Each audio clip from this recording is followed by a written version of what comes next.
حسب طلبكم المقارنة بين جهاز الهواوي ميت 20 برو والايفون 10 ماكس. خلينا نتعرف مين أفضل من مين في كل المواصفات الأساسية.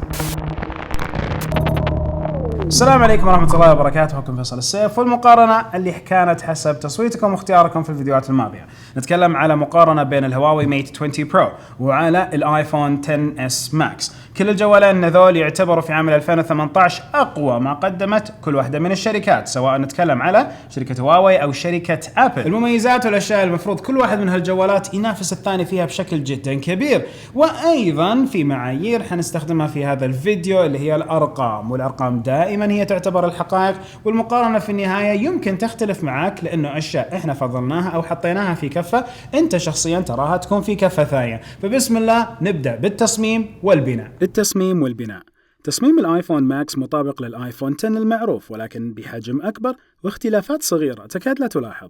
تصميم ساندويتش زجاجي بحواف من الستينلس ستيل، ونتوء في شاشة بدون دقن، وكاميرا خلفية طولية بارزة. تصميم الميت 20 برو مختلف عن الأجيال السابقة، تصميم ساندويتش زجاجي بحواف الألمنيوم ونقوش خلفية جمالية تقلل من نسبة انزلاق في اليد.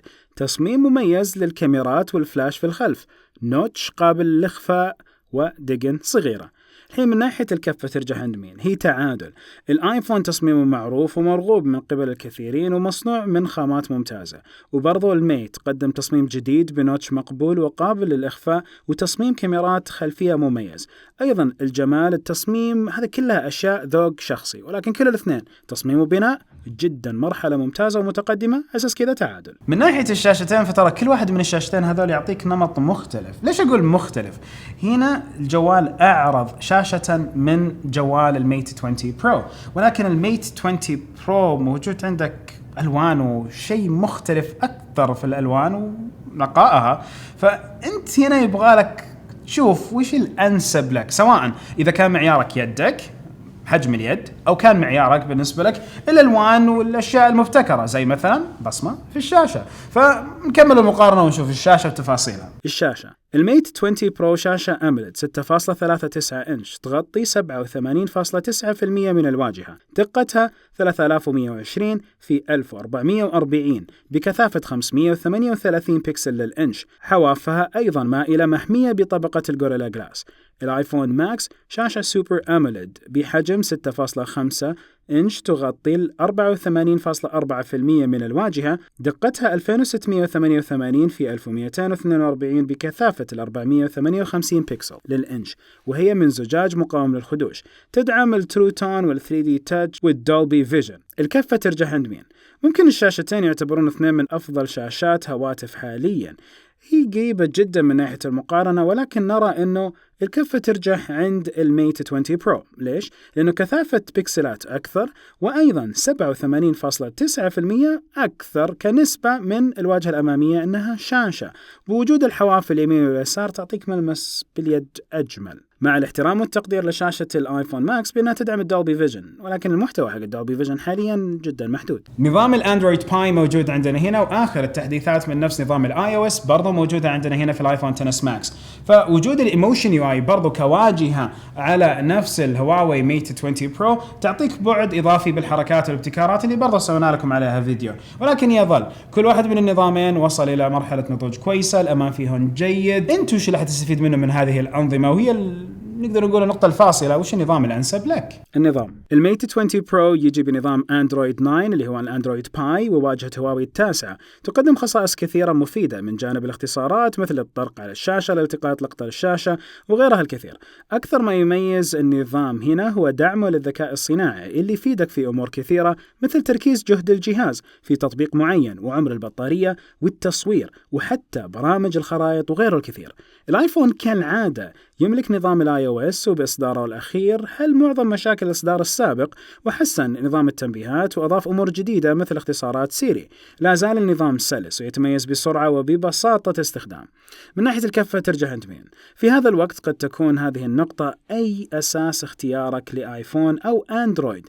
أنت تشوف كل نظام وش يقدم لك وحدد الأنسب لك، خصوصا أن النظامين وصلوا لمرحلة عالية جدا من النضوج ويقدمون خدمات متنوعة، فنقول نقطة لكل واحد منهم. منهم من ناحيتنا. طبعا المعالج اللي موجود هنا هو الكيرن اللي من نفس هواوي واللي فيه الذكاء الصناعي، واللي هواوي قاعدة تحاول كل سنة تقدم آخر معالجات الكيرن في الفئة العليا من نفس الميت. وهنا موجود عندكم ال A12 بايونيك، الجوال أو المعالج الأقوى اللي قدر ينافس الكثير في البنش ماركات. فخلينا نروح للغة الأرقام. المعالج الميت 20 برو يملك معالج الكيرن 980 ببناء 7 نانومتر 8 الأنوية بترددات 1.8 1.9 وال 2.6 جيجا هرتز.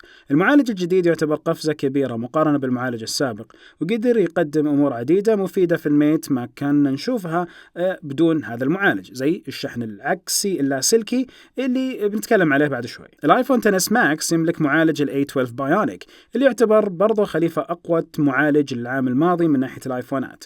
المعالج أيضا 7 نانومتر مكون من 6 أنوية ويتميز بأداء عالي جدا وسرعة استجابة ممتازة. من ناحية الكفة ترجع عند مين؟ حتى لحظة تسجيل الحلقة لا زال الكثيرين من المختصين يختبرون المعالجات. الانطباعات الأولية في البنش ماركات حتى عندنا تعطينا البايونيك هو أسرع، لكن ما ننسى أن المعالجين يعملون لنظامين تشغيلين مختلفين، لكن عموما كلا الاثنين أدائهم جدا كويس، وأيضا كل واحد منهم بيحصل على نقطة. أنماط الدخول هنا تختلف معاك بشكل جدا كبير. للمحبين البصمة ما حتلاقي بصمة أبدا موجود عندك في الآيفون، ولكن حتلاقي بصمة مدمجة في الشاشة بطريقة ذكية في نفس الميت، فهذا يمكن يعتبر بالنسبة لك شيء تقني إضافي تتميز فيه إذا أخذت الميت. ولكن برضو روح للتفاصيل. الدخول الآمن. الآيفون يملك طريقتين لفتح الجهاز، وهي الرقم السري وأيضا تقنية الفيس آي دي الآمنة جدا، حيث تفتح الجهاز بعد التعرف على آلاف النقاط على وجهك. بس إذا عندك توأم ما أعتقد أن أنت في أمان، هالموضوع نسبة جدا صغيرة من الناس اللي موجودين على كوكب الأرض. الميت 20 برو يقدم أيضا النمط، الرقم السري، صورة الوجه، ولكن هالسنة أيضا قدم شيء مختلف عن النتوء، حساسات للتعرف على الوجه بشكل ثلاثي الأبعاد مثل الموجودة في الآيفون ماكس، لكن مو نفس مستوى الدقة، وصار إنها لخبطت بين أشخاص يتشابهون بطريقة أو بأخرى، ولكن أيضا أسرع بكثير في التعرف من الزوايا الصعبة على الآيفون قدر الميت يجيبها.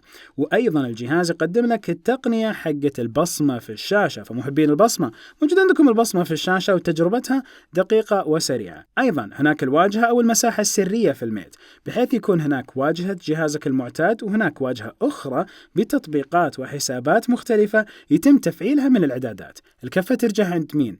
بالتأكيد على الميت، لأنه ينتصر هنا يقدم خيارات أكثر من نفس الخيارات اللي يقدمها الآيفون، عشان كذا الميت ترجح كفته في هذه النقطة. الكاميرات والتجارب الشخصية، والميت 20 برو يقدم واحدة من أفضل تجارب الكاميرا، سواء بالإمكانيات بالإضافات بالأشياء اللي مضبطينها على تصوير الفيديو على تصوير الفوتو.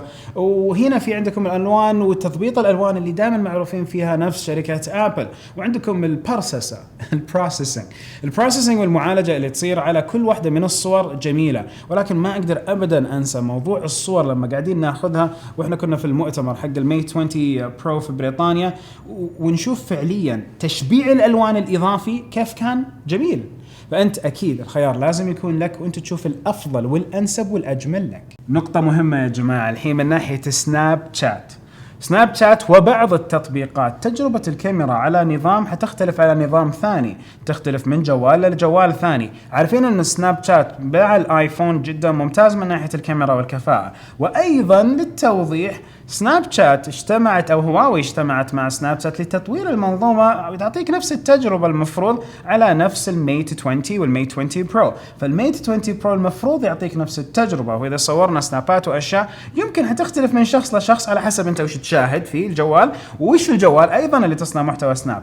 فهنا لازم نوضح ونأكد تطبيقات، وبعض التطبيقات تجربة الكاميرا ما حتكون بمثالة وبجودة التطبيق الأساسي حق الكاميرا اللي على الجوال. والمقارنة اللي تصير في نفس هذا الفيديو تعتمد على الكاميرات الأساسية في الجوالات. الكاميرا. الايفون ماكس يملك كاميرتين خلفية بدقة 12 ميجا بكسل، الأولى واسعة بفتحة عدسة 1.8 والثانية مقربة بفتحة عدسة 2.4. كل العدستين يمتلكون مثبت بصري ويوجد فلاش LED رباعي. الميت 20 برو يجيب 3 كاميرات خلفية، الأولى عريضة 40 ميجا بكسل وفتحة عدسة 1.8، الكاميرا الثانية عريضة جدا بدقة 20 ميجا بكسل وفتحة عدسة 2.2، والثالثة مقربة بدقة 8 ميجا بكسل وفتحة العدسة 2.4. كلهم يدعمون المثبت البصري والتركيز بالليزر، وعندنا فلاش LED ثنائي. طبعا كل العدسات من تصميم اللايكا. هنا الميت يقدم لك العدسة الواسعة جدا واللي بتاخذ لك لقطات رائعة جدا، خصوصا في الأماكن المفتوحة أو حتى الضيقة لو عرفت تلتقطها بشكل جدا صحيح. الايفون ماكس يقدر يسوي زوم حقيقي لمرتين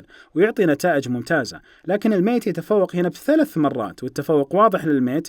وما ننسى التقريب الهايبريد اللي هو 5 مرات. تصوير البورتريه ممتاز في الاثنين، ممتاز، بس أوقات شكله حقيقي أكثر في الايفون، لكن الميت بيعطيك ألوان أكثر توازن، وإثراء الألوان مختلف جدا في الميت 20 برو. التصوير الليلي في الايفون ضعيف مقارنة بمنافسيه، وهنا الميت متخصص في هذا المجال، فبنشوف الميت يتفوق بقوة. وما ننسى العدسة الوسيعة اللي بتعطيك صور ليلية احترافية. أيضا ميزة بتفرق لصالح الميت 20 برو هي تصوير الماكرو، بحيث تقدر تقرب من أي شيء وتصوره إلى 2.5 سنتيمتر إلى حتى 5 سنتيمتر حسب ما قالوا بعض الناس، ولكن 2.5 هو الخيار الأدق. معظم الهواتف ما تقدر تقرب أكثر من 5 سنتيمتر، لكن الميت 20 برو يقدر يقرب إلى 2.5 سنتيمتر. في تصوير الفيديو يتفوق الآيفون من ناحية قدرته على تصوير ال 4K ب60 إطار، وأيضا ثبات الكاميرا، وكمان تأثير ال HDR الواضح جدا. لكن العدسة الواسعة للميت قابلة للاستخدام في تصوير الفيديو، بتقدر تاخذ تفاصيل أكثر. وفي التصوير البطيء للفيديو الماكس يصور 240 إطار في الثانية بدقة 1080، أما الميت فيصور ب960 إطار بدقة 720. انت هنا لك الحكم، تختار اي واحدة منهم الانسب لك. ايضا الميت 20 برو يصور فيديو بتقنية البوكيه، بحيث يعزلك عن الخلفية وتقدر تحط خلفيات اختيارية بعد، وتسميها هواوي بتقنية الفيديو السينمائي، وتغير فيها بالشكل حقها على اساس انها تعطيك تجربة مختلفة. الكاميرا الامامية في الايفون ماكس تيجي بدقة 7 ميجا بكسل وفتحة عدسة 2.2، تدعم التركيز التلقائي وتدعم السمارت HDR. الكاميرا الأمامية في الميت 20 برو تيجي بدقة 24 ميجا بكسل وفتحة عدسة 2.2. الصور الثابتة في ظروف الإضاءة الجيدة الآيفون بيتفوق بالتفاصيل، لأنه ما يستخدم خصائص تجميلية مثل الميت. وما ننسى دعم السمارت HDR اللي بيفرق معك كثير، خصوصا في تفاصيل الضوء والظلال مقارنة في الميت. أيضا في الفيديو الآيفون يتفوق بسبب دعم ال HDR الذكي، وكمان ثبات اللمسة التجميلية على البشرة مؤثرة بشكل سلبي في الميت. الذكاء الصناعي في كاميرا الميت أدائها من الأفضل في الساحة، ممكن تعطيك صور جاهزة للنشر في الانستغرام بتعديل تلقائي، أموره ممتازة. لكن النقطة اللي بتفرق أكثر لمستخدمين الميت هي العدسة الواسعة جدا، اللي في أوقات كثيرة تعطي صور فنية رائعة للمناظر الوسيعة أو حتى الضيقة لو استغليت بشكل صحيح. وهنا نصيحة، جرب تصور نمط ليلي الصبح وشوف الألوان كيف تصير. أما من ناحية التصوير في الكاميرا الأمامية فعندكم هذه الكاميرات كلهم على نفس القاعدة، يمكن المفروض انه نفس نسبة الاهتزاز والاشياء دي كلها. خلينا نجي لمكان في اضاءة جدا قوية. شوف هذه الاضاءة هنا موجودة، شوف الاضاءة جاية في الجهة دي، خلينا الاضاءة اسوي لنا جاية على الوجه على طول هنا، ملاحظين كيف؟ وايضا خلينا نجيبها بالطرف الثاني الجهة الثانية. هذا استديو الاخبار، تذكرون؟ هذا هو استديو الاخبار. ففعليا هذه الحين الكاميرات الامامية والتحدي اللي بينهم، حيث انه قاعدين نتكلم على كاميرا الايفون وايضا كاميرا الهواوي. من ناحية الميت 20 برو هنا ميت 20 برو، وايضا هنا من ناحية الايفون 10 ماكس. هنا من ناحيتنا الكفة ترجع عند مين؟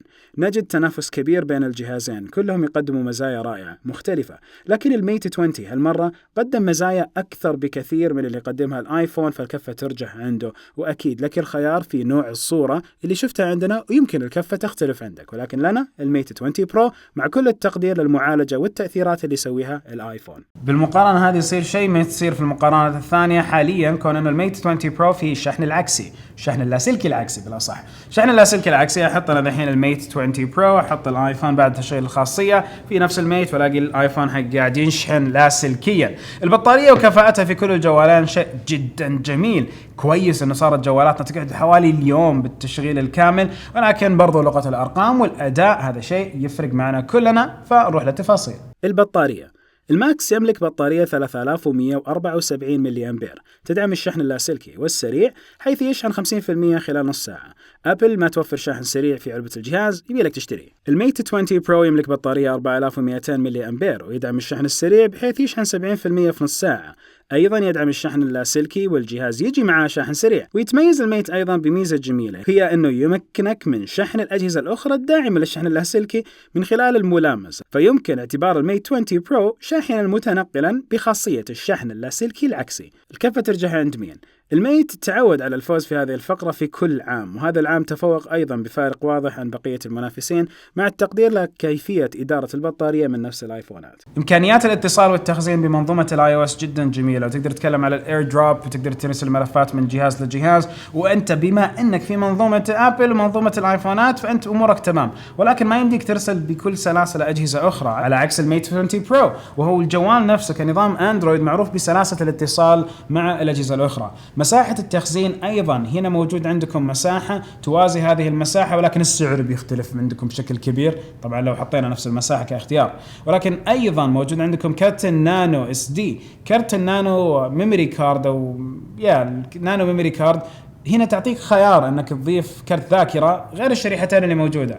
هنا موجود عندكم الايسم ما فعلت الى ما سوينا هذا الفيديو، وايضا في اشياء اخرى في هذه الحالة توازت. فمثلا عندكم خدمة الواي فاي كولينج والفولتي موجودة عندكم على الايفون مع اتصالات او نقدر نقول مع شركة زين كمشغل اتصالات، وايضا موجودة معاكم بالميت. هتلاقي بالميت موجود عندك الفولتي، موجود عندك الواي فاي كولينج. فمع زين وفي المملكة العربية السعودية كل الشركتين اخذت البادرة بانهم يحطوا هالخدمات في هذه الجوالات، فشيء حسن، شيء اضافي يجيب لك فجوة أقل بين الخدمات اللي بتفقدها إذا أخذت واحد من هذه الجوالات، ولكن المزايا حتكون أكثر في أحد الكفات. الاتصال والتخزين، الماكس يجيب مساحة تخزينية يا 64 يا 256 يا 512 جيجا بايت، وهذا مع 4 جيجا بايت من الذاكرة. يدعم شريحة اتصال حقيقية وشريحة إلكترونية حاليا، ولا يدعم ذاكرة خارجية. الميت 20 برو يقدم مساحة تخزينية ثابتة عند 128 جيجا بايت مع 6 جيجا بايت للرام. يدعم شريحة اتصال ثانية أو كرت ذاكرة نانو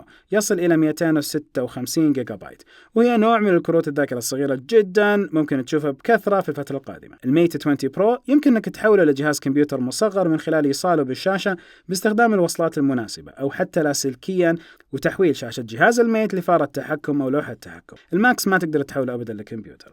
الحين كل الجهازين يدعمون NFC وتقنية البلوتوث 5 والخدمات السحابية المختلفة، ودعم الأجهزة من حولهم بشكل متطابق تقريبا بفضل النظام المتطابق. لكن الميت 20 برو يدعم أحدث تقنيات هواوي للنقل اللي هي النسخة الثالثة، واللي تقدر أنها ترسل الملفات حتى للأجهزة حقت أبل. أيضا في إمكانية نقل الملفات والصور من خلال اللمسة الواحدة، وتعمل حتى مع الحواسيب. أما الآيفون فيقدم خدمات نقل بين أجهزتها مثل الإير بلاي والإير دروب ووصلات الآي كلاود الخاصة فيهم. أيضا خدمات اتصال وتواصل خاصة بكل أجهزة أبل من آيفونات وحواسيب وغيرها، وهي الفيس تايم والآي مسج.